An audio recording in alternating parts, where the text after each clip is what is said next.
पापा आप कहाँ हैं? मैं आपको बहुत याद कर रही हूँ। मैं उसे जब चाहूंगी नहीं देख सकूंगी, जब चाहूंगी उसकी खुशबू महसूस नहीं कर सकूंगी। ओजान, हम अलग नहीं रह सकते। वो मेरे बगैर रहना जानती ही नहीं और ना ही मैं जानती हूँ।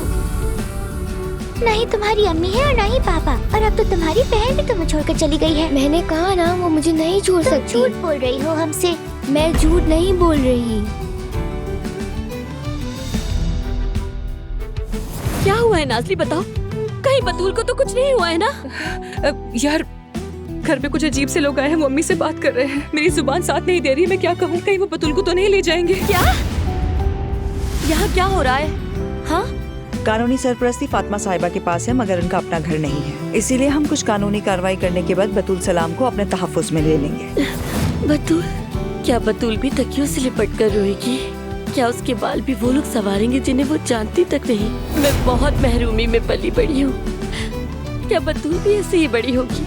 मेरी जिंदगी में कोई खूबसूरत याद क्यों नहीं है? क्यों नहीं है उजान, क्यों नहीं है? क्या मैं हर चीज बर्दाश्त करने के लिए बनी हूँ? क्यों उजान, क्यों क्यों उजान, क्यों क्यों?